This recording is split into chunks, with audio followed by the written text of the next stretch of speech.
Hello everyone, कैसे हैं। आज के लेक्चर में हम लोग डिस्कस करने वाले हैं एक बहुत ही खूबसूरत सा टॉपिक।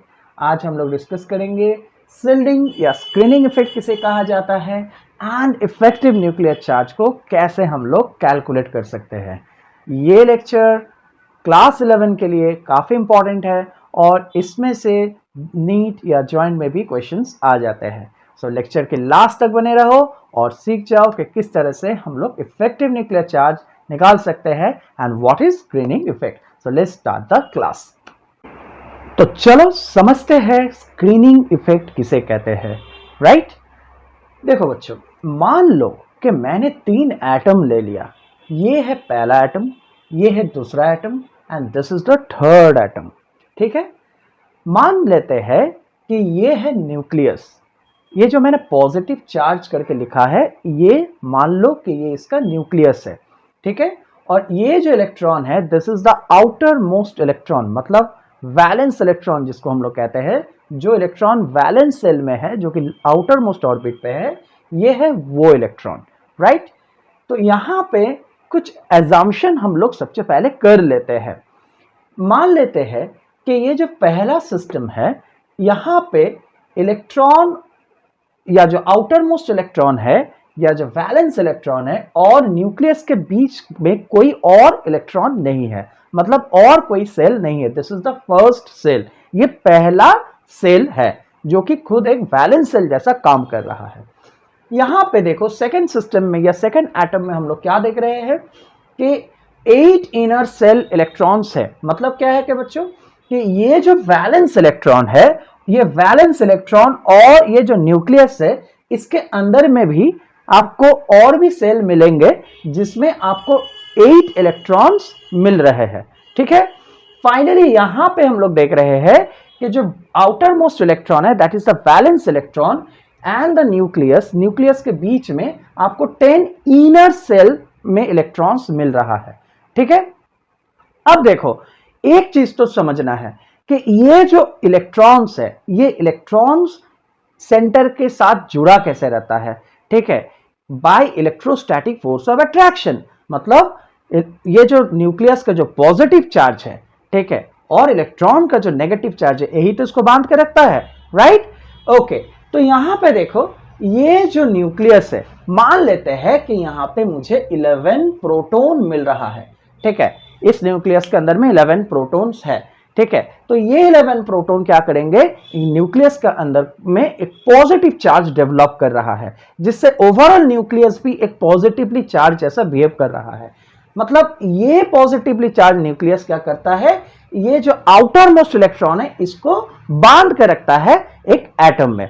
राइट, पहला केस में तो दिख रहा है कि यहां पे जो न्यूक्लियस और इलेक्ट्रॉन के बीच में जो फोर्स काम कर रहा है, ठीक है, जो बांध कर रख रहा है, that is due to the electrostatic force of attraction. ठीक है, ये फोर्स को हम लोग मान लेते हैं सपोज F1। ठीक है, इन दिस केस मान लो ये फोर्स है F2 and in the third case मान लो ये F3 है। ठीक है, अब देखो होता क्या है ना, पहला केस में हम लोग को देख रहा है कि अंदर में कोई और इलेक्ट्रॉन नहीं है, मतलब वैलेंस इलेक्ट्रॉन और न्यूक्लियस के बीच में और कोई भी सेल नहीं है और कोई भी इलेक्ट्रॉन्स नहीं है। तो इससे यह फायदा हो रहा है कि न्यूक्लियस इस इलेक्ट्रॉन को इजीली होल्ड करके रख पा रहा है। मतलब न्यूक्लियस जितना भी चार्ज इन्वेस्ट कर रहा है इस इलेक्ट्रॉन को पकड़ने के लिए, उसको बैरियर करने वाला, उसको रोकने वाला और बीच में कोई इलेक्ट्रॉन्स नहीं है। ठीक है, लेकिन यहां पे क्या हो रहा है, सेकंड केस में देखो ये है आउटर मोस्ट इलेक्ट्रॉन और ये है न्यूक्लियस। इसके अंदर में भी आपको 8 और इलेक्ट्रॉन्स मिल रहा है। शायद अंदर में और भी सेल्स है, वो सेल के अंदर में 8 इलेक्ट्रॉन हम लोग मान लेते हैं। अब बच्चों ये 8 इलेक्ट्रॉन क्या करेंगे, हम लोग जानते हैं similar charges repel each other. अब इलेक्ट्रॉन्स और इलेक्ट्रॉन के बीच में तो रिपल्शन होगा। राइट, तो रिपल्शन, अट्रैक्शन, ये सारे चीज को ओवरकम करने में काफी हद तक चार्ज जो है, न्यूक्लियस जो चार्ज इन्वेस्ट कर रहा है, ये बाहर तक वो चार्ज कंप्लीटली पहुंच नहीं पाता है। राइट, तो ये इनर सेल इलेक्ट्रॉन क्या कर रहा है, एक स्क्रीन का जैसा काम कर रहा है। मतलब क्या है कि ये न्यूक्लियस जितना भी चार्ज लगा रहा है इस इलेक्ट्रॉन को होल्ड करने के लिए, ये इनर सेल क्या कर रहा है, एक स्क्रीन जैसा काम कर दे रहा है। मतलब यहां से जितना भी फोर्स, ये अट्रैक्टिव फोर्स जो इसके और इसके बीच में जनरेट हो रहा है, कहीं ना कहीं से ये इनर इलेक्ट्रॉन की वजह से, जो अंदर में जो इलेक्ट्रॉन है उसके वजह से ये काफी हद तक कम हो जा रहा है। क्लियर हो रहा है? Okay. In the third case, यहां पे देखो, यहां पे मैंने 10 इनर इलेक्ट्रॉन ले लिया है। तो 10 इनर इलेक्ट्रॉन लेने से क्या हुआ ना, यहां पे ये जो आउटर मोस्ट इलेक्ट्रॉन है और जो न्यूक्लियस है, ये दोनों के बीच में ये ज्यादा से ज्यादा इलेक्ट्रॉन और बढ़ गया। मतलब ज्यादा से ज्यादा रिपल्शन अट्रैक्शन होने लगा और इस बीच में न्यूक्लियस का ज्यादा से ज्यादातर फोर्स क्या हो रहा है, यहां तक नहीं पहुंच पा रहा है। यहां न्यूक्लियस का जो ज्यादा से ज्यादा चार्ज है वो यहां तक नहीं पहुंच पा रहा है। वो कहीं ना कहीं से ये इनर इलेक्ट्रॉन क्या कर रहा है, एक स्क्रीन कर दे रहा है। इसी को हम लोग स्क्रीनिंग इफेक्ट कहते हैं। ठीक है। So what is screening effect? The effect of the inner electron on the outermost electron.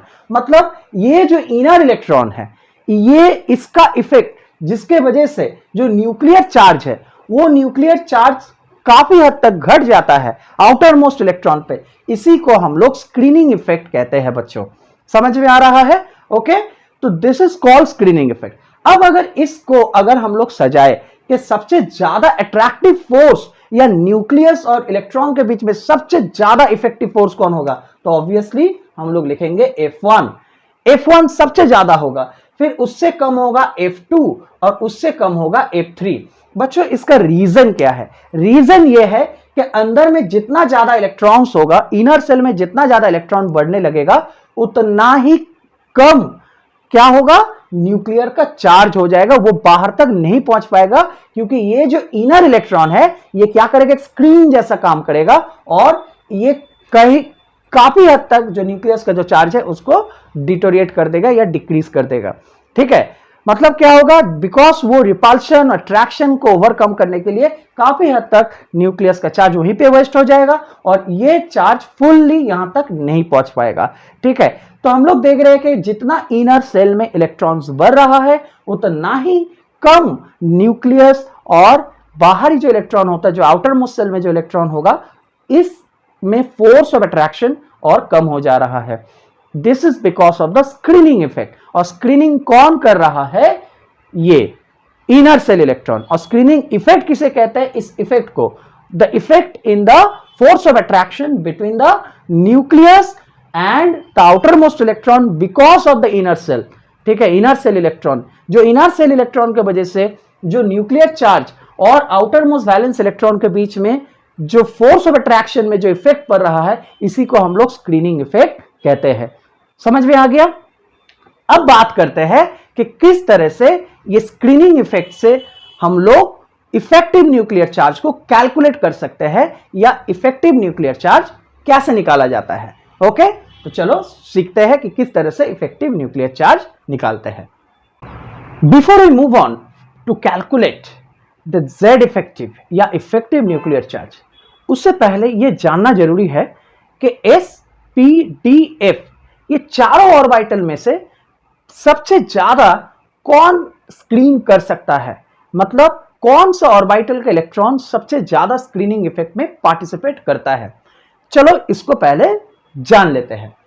मान लो कि हम लोग को पता है कि S-P-D-F, राइट बच्चों, S-P-D एंड F, ये चार ऑर्बिटल्स हम लोग को पता है, राइट। अब S के लिए जो इलेक्ट्रॉन्स होता है that is very close to the nucleus. मतलब अगर हम लोग कहेंगे कि कौन सा orbital is very close to the nucleus, तो सबसे क्लोजेस्ट जो होता है ऑर्बिटल टू द न्यूक्लियस वो होता है S ऑर्बिटल। क्लियर? तो जो ऑर्बिटल का इलेक्ट्रॉन जितना क्लोज होगा न्यूक्लियस का, वो सबसे ज्यादा पेनिट्रेटिंग पावर भी उसका होगा। मतलब वो ऑर्बिटल का इलेक्ट्रॉन सबसे ज्यादा अंदर तक जा पाएगा और वो सबसे ज्यादा स्क्रीनिंग में भी पार्टिसिपेट करेगा।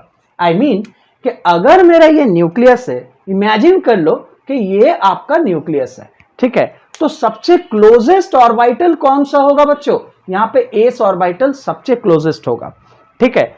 उसके बाद आपको मिलेंगे कहीं ना कहीं से पी ऑर्बिटल्स, उसके बाद आपको मिल जाएंगे, राइट। तो इसका मतलब यह होता है कि सबसे ज्यादा स्क्रीनिंग कौन करेगा, कौन सा इलेक्ट्रॉन सबसे ज्यादा स्क्रीन करेगा, वो है एस इलेक्ट्रॉन, क्योंकि एस इलेक्ट्रॉन का पेनिट्रेटिंग पावर सबसे ज्यादा यहां पे देखने को मिल रहा है। मतलब एस इलेक्ट्रॉन सबसे ज्यादा इलेक्ट्रॉन क्लाउड को भेजते हुए सबसे ज्यादा न्यूक्लियस के ओर मूव करेगा। तो जो इलेक्ट्रॉन्स सबसे ज्यादा न्यूक्लियस का क्लोज रहेगा वो सबसे पहले स्क्रीनिंग में पार्टिसिपेट करेगा, मतलब ये सबसे ज्यादा स्क्रीन करेंगे, ठीक है। ये सबसे ज्यादा क्या करेगा, न्यूक्लियर का जो चार्ज है उसमें एक बैरियर क्रिएट कर देंगे in between the outermost electron and the inner electron. समझ में आ रहा है। इसके बाद मौका मिलेगा पी इलेक्ट्रॉन को। सो इसी तरह से इसी ऑर्डर में अगर हम लोग देखें कि सबसे ज्यादा स्क्रीनिंग इफेक्ट में which orbital is responsible or the electrons of which orbital is responsible in maximum screening effect, तो इस ऑर्डर से अगर हम लोग देखेंगे तो सबसे ज्यादा होता है एस, क्योंकि एस इलेक्ट्रॉन सबसे क्लोज रहता है न्यूक्लियस का और ये सबसे ज्यादा स्क्रीन करता है। इसके बाद होता है P and then D and then finally F. Okay, so this is the order of the penetrating power as well as the screening effect, ठीक है। सो सबसे ज्यादा कौन सा इलेक्ट्रॉन, कौन सा ऑर्बिटल का इलेक्ट्रॉन सबसे ज्यादा आपका स्क्रीन करेंगे वो है एस ऑर्बिटल के इलेक्ट्रॉन, उसके बाद आएगा पी, उसके बाद डी एंड उसके बाद finally F. So I hope कि यहां तक तो आपको समझ में आ गया। अब कैलकुलेशन के बारी है, मतलब अब हमको निकालना है कि न्यूक्लियस का कितना चार्ज वो जनरेट कर रहा है और फाइनली कितना चार्ज आफ्टर द इफेक्ट पहुंच पा रहा है आउटर मोस्ट इलेक्ट्रॉन को, जिसको हम लोग एक बहुत ही खूबसूरत सा फॉर्मूला से हम लोग उसको डिटरमाइन करेंगे। तो चलिए उसको भी सीख लेते हैं। तो चलो अब सीखते हैं कि किस तरह से हम लोग इफेक्टिव न्यूक्लियर चार्ज को फाइनली कैलकुलेट कर सकते हैं बाय अ ब्यूटीफुल फॉर्मूला, जिसको हम लोग यहां पे कैसे निकालेंगे।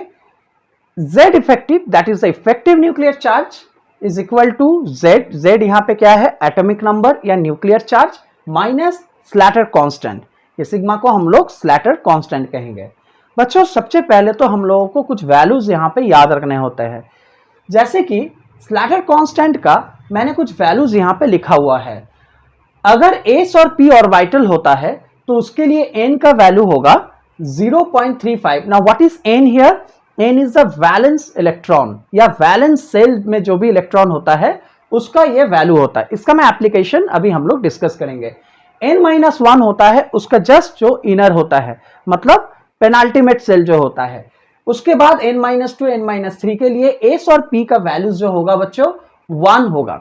तो उसी तरह D और F के लिए N, अगर जो आउटर मोस्ट इलेक्ट्रॉन है, अगर फाइनली कोई इलेक्ट्रॉन आपको D या F पे मिल रहा है तो उसका आउटर मोस्ट इलेक्ट्रॉन्स के लिए हम लोग वैल्यू लेते हैं 0.35, जितना नंबर ऑफ इलेक्ट्रॉन्स होगा, ओके। एंड n-1 के लिए लेंगे 1 एंड n-2 और 3 के लिए लेंगे 1। तो चलो मैं इसका एप्लीकेशन सिखा देता हूं या हम लोग डिस्कस करते हैं किस तरह से इस फॉर्मूला का एप्लीकेशन किया जाता है। सबसे पहले तो बात करते हैं यहां पे Z इफेक्टिव क्या है। Z इफेक्टिव मतलब होता है बच्चों, this is called effective nuclear charge. इसको हम लोग इफेक्टिव न्यूक्लियर चार्ज कहेंगे। मतलब क्या है कि ये आपका न्यूक्लियस है। चलिए, न्यूक्लियस तो अपना पॉजिटिव चार्ज, बाहरी इलेक्ट्रॉन, ये मान के चलो कि ये आपका वैलेंस इलेक्ट्रॉन है, ठीक है। ये न्यूक्लियस अपना चार्ज यहां से सेंड कर रहा है टुवर्ड द इलेक्ट्रॉन। तो इस बीच में जितना भी इलेक्ट्रॉन होगा या जितना भी इनर सेल होगा, ये क्या कर रहा है, ये इनर सेल इस चार्ज को थोड़ा रिड्यूस कर दे रहा है या बैरिकेड कर दे रहा है या स्क्रीन कर दे रहा है, जिसको हम लोग स्क्रीनिंग इफेक्ट के नाम से जानते हैं, राइट।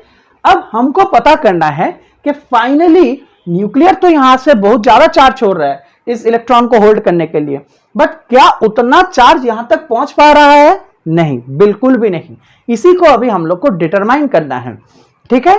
तो कितना चार्ज रिड्यूस हो रहा है या कितना न्यूक्लियर चार्ज यहां पे कितना रिड्यूस हो जा रहा है, इसको हम लोग इस स्लैटर कांस्टेंट्स का वैल्यू से निकाल सकते हैं।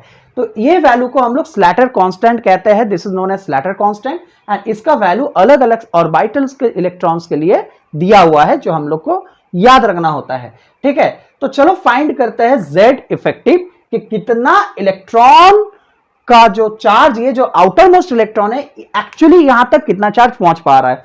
बच्चों एक चीज मैं बता देना चाहूंगा, this is Z is what, Z is nuclear energy. अगर आपका मान लीजिए कि 11 प्रोटॉन है तो इससे जितना चार्ज यहां पे डेवलप हो रहा है इसको हम लोग Z कह रहे हैं। तो Z is the nuclear charge जो कि एटॉमिक नंबर का बराबर होता है।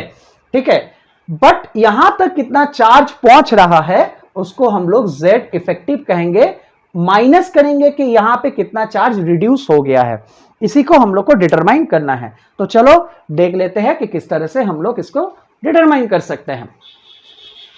एक एग्जांपल ले लेते हैं, मान लीजिए मैंने लिथियम लिया, तो लिथियम का बच्चों एटॉमिक नंबर होता है 3। तो सबसे पहला जो काम हम लोग को करना है that is to write the electronic configuration.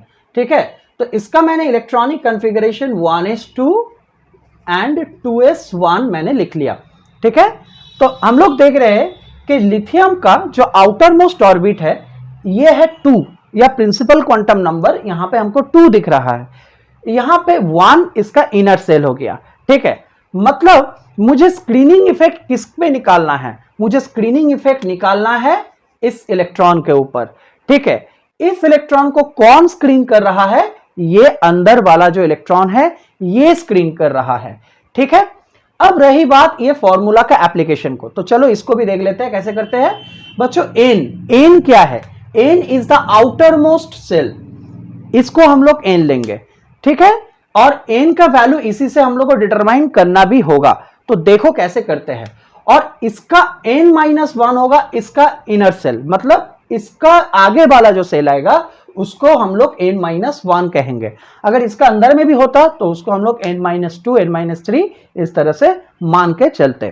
ठीक है, अच्छा तो अब देखो क्योंकि मुझे इसी इलेक्ट्रॉन के ऊपर मुझे क्या निकालना है, इफेक्टिव न्यूक्लियर चार्ज निकालना है, तो मैं इसको नहीं पकड़ूंगा। Yes, this is very important to note. आप जिस इलेक्ट्रॉन के ऊपर न्यूक्लियर चार्ज या इफेक्टिव न्यूक्लियर चार्ज निकालेंगे उस इलेक्ट्रॉन को कंसीडर यहां पे नहीं करना है, उसको छोड़ के बाकी इलेक्ट्रॉन को लेना है, क्योंकि ये इलेक्ट्रॉन के ऊपर आप चेक कर रहे हैं कि कितना इफेक्टिव न्यूक्लियर चार्ज पहुंच पा रहा है। तो इसका मतलब क्या हुआ, मेरा यहां पे वैल्यू N-1 से शुरू होगा। मतलब यहां पे देखो बच्चों ये इलेक्ट्रॉन कहां पे है, ध्यान से देखो ये s ऑर्बिटल पे है। अब s ऑर्बिटल में N-1 का वैल्यू कितना दिया है, पार इलेक्ट्रॉन एक एक इलेक्ट्रॉन के लिए 0.85 करके वैल्यू आ रहा है। मतलब यहां पे कितना मैं लूं N-1 के लिए, मैं स्लैटर कांस्टेंट के यहां पे वैल्यू आएगा 2 इलेक्ट्रॉन। देखो यहां पे N-1 में 2 इलेक्ट्रॉन है तो मैंने 2 लिखा इंटू 0.85, तो इज इक्वल टू कितना आ रहा है बच्चों 1.7, राइट। इसका वैल्यू लगभग 1.7 आ रहा है, राइट। तो ये हो गया इसका स्लैटर कांस्टेंट का वैल्यू, समझ में आ गया। तो जिस इलेक्ट्रॉन के ऊपर हम स्क्रीनिंग इफेक्ट निकालेंगे उस इलेक्ट्रॉन को छोड़ के आपको बाकी इलेक्ट्रॉन का वैल्यूज यहां पे पुट करना है, मतलब स्लैटर कांस्टेंट को निकालना होगा। अब स्लैटर कांस्टेंट निकालने के बाद क्या करें, स्लैटर कांस्टेंट निकालने के बाद जो मेन काम हम लोग का बचा रहता है कि वो है इफेक्टिव न्यूक्लियर चार्ज निकालना। तो इफेक्टिव न्यूक्लियर चार्ज को निकालने के लिए Z effective is equal to Z minus sigma. तो बच्चों यहां पे Z क्या है, Z is the atomic number जो कि यहां पे मैंने लिखा हुआ है, तो मैं लिखूंगा यहां पे 3 माइनस 1.7 तो आ कितना रहा है 1.3, राइट। सो लगभग 1.3 is the effective nuclear charge. आप सोच सकते हैं कि न्यूक्लियस यहां से 3 यूनिट चार्ज डेवलप करके छोड़ रहा है, लेकिन अल्टीमेटली आउटर मोस्ट इलेक्ट्रॉन में पहुंच पा रहा है ओनली 1.3 यूनिट, ठीक है, बिकॉज इतना सारा लॉस हो जा रहा है because of the screening effect. Screening effect के वजह से इतना काफी हद तक चार्ज न्यूक्लियस का वेस्ट हो जा रहा है, इसी को तो हम लोग स्क्रीनिंग इफेक्ट कहते हैं। चलिए मैं और एक एग्जांपल देके समझाता हूं, अगर फाइनली यहां पे 2 इलेक्ट्रॉन हुआ तब उसके लिए हम लोग कैसे निकालते हैं। तो सबसे पहले आप इसको कॉपी कर लीजिए। तो चलो बच्चों और एक एग्जांपल हम लोग ले लेते हैं, ठीक है। अब मान लो कि तुमको मैग्नीशियम दिया गया है, मैग्नीशियम का एटॉमिक नंबर 12 होता है, ठीक है। तो वीडियो को यहाँ पे पॉज करके खुद से भी कोशिश कर सकते हो, और वरना कुछ प्रॉब्लम नहीं है। यहाँ पे देखो, सबसे पहला काम क्या करना है, आपको इलेक्ट्रॉनिक कॉन्फ़िगरेशन निकालना है। सो 1s2 2s2 2p6 आपका फाइनली आ गया है 3s2। तो ये बच्चों इसका इलेक्ट्रॉनिक कॉन्फ़िगरेशन निकाल लिया है, ठीक है। इलेक्ट्रॉनिक कॉन्फ़िगरेशन निकालने के बाद आपको डिटरमाइन करना है n-1 या n-2 3 अगर मिला तो वो हमको डिटरमाइन करना है। तो यहाँ पे हम लोग देख रहे हैं कि यहाँ पे 3 सेल है। ये देखो, पहला सेल, दूसरा सेल और ये तीसरा सेल, ठीक है। मतलब जो आउटर मोस्ट सेल होगा उसको मैं n मान लूंगा, और उसका जो इनर सेल होगा दैट इज n-1 होगा, और इसका भी अगर आप अंदर जाते हैं तो दैट इज n-2 हो जाएगा, ठीक है। अब हमको डिटरमाइन करना क्या है, सबसे पहले निकाल लेना होगा स्लैटर कांस्टेंट का या सिग्मा का मुझे वैल्यू सबसे पहले डिटरमाइन करना है। तो बच्चों यहाँ पे एक गलती मुझे नहीं करना है। यहाँ पे टोटल इलेक्ट्रॉन मुझे 12 मिल रहा है, लेकिन मुझे जो इलेक्ट्रॉन को ऊपर में स्क्रीनिंग इफेक्ट या इफेक्टिव न्यूक्लियर चार्ज आप डिटरमाइन करेंगे, उस इलेक्ट्रॉन को आपको यहाँ पे अकाउंट में नहीं लेना है। मतलब क्या है कि मैं यहाँ पे देख रहा हूं कि 3s2 इलेक्ट्रॉन है, राइट। मतलब आपका जो बाहरी इलेक्ट्रॉन हुआ वो 2 इलेक्ट्रॉन है, लेकिन मैं 2 नहीं लूंगा, मैं 1 इलेक्ट्रॉन लूंगा, क्योंकि वो इलेक्ट्रॉन के ऊपर मैं स्क्रीनिंग इफेक्ट निकाल रहा हूं, तो उसको मुझे कंसिडर नहीं करना है। I hope you understood. Okay, तो चलो मैं यहां पे निकालता हूं एक एक करके सबका वैल्यू, राइट। तो सबसे पहले मैं स्लैटर या सिग्मा का वैल्यू निकालता हूं n के लिए। बच्चों n के लिए मुझे कितना इलेक्ट्रॉन मिल रहा है, 1। अब देखो ये इलेक्ट्रॉन कौन सा ऑर्बिटल में है, s ऑर्बिटल में। तो s ऑर्बिटल के लिए वैल्यू कितना है, 0.35। तो मैं यहां पे लिखूंगा 1 नंबर ऑफ इलेक्ट्रॉन 1 इंटू 0.35। मैंने 1 यहां पे क्यों लिया हुआ है, बिकॉज यहां पे 2 इलेक्ट्रॉन है, मैं 1 इलेक्ट्रॉन के ऊपर मैं क्या कर रहा हूं, मैं डिटरमाइन कर रहा हूं उसका ऊपर कितना इफेक्टिव न्यूक्लियर चार्ज हो रहा है, ठीक है। तो इसीलिए 1 इलेक्ट्रॉन को यहां पे कम लेना है आपको। n-1 बच्चों, n-1 में आपको टोटल नंबर ऑफ इलेक्ट्रॉन्स कितना मिल रहा है, और सबसे पहले देख लेते हैं कि कौन सा ऑर्बिटल्स में यहां पे इलेक्ट्रॉन है। n-1 पे मुझे यहां पे s और p में मिल रहा है इलेक्ट्रॉन। देखो बच्चों, s और p में अगर n-1 हुआ तो उसके लिए वैल्यू होता है 0.85 पर इलेक्ट्रॉन। मतलब यहां पे टोटल 8 इलेक्ट्रॉन मिल रहा है, 6 + 2, तो मुझे 8 इंटू कितना करना है, 0.85 मुझे निकालना है। मतलब 0.85 यहां पे मुझे इस हिसाब से निकालना है, कैलकुलेट करना है। अब फाइनली बारी आता है n-2 का। तो n-2 यहां पे भी मुझे s ऑर्बिटल में इलेक्ट्रॉन दिख रहा है, but how many number of electrons, 2 electrons यहां पे मिल रहा है। अब देखो ध्यान से, n-2 में अगर इलेक्ट्रॉन s या p ऑर्बिटल में हुआ, या d और f में भी सेम ही आता है, देखो 1 आ रहा है। मतलब यहां पे मेरा कितना इलेक्ट्रॉन है, 2। सो नंबर ऑफ इलेक्ट्रॉन है 2 इंटू 1। ओके, सो फाइनली हम लोग को यहां पे वैल्यू निकालना है। तो इसके लिए मुझे 2 मिल रहा है बच्चों। इसके लिए आपको 8 इंटू 0.85, इसके लिए आपको कितना वैल्यू मिल रहा है, 6.8 मिल रहा है। और इसके लिए 1 इंटू 0.35 आपको मिल रहा है 0.35। सो हमको क्या करना है, फाइनली मुझे ऐड करना है what is the total value of the Slater constant here.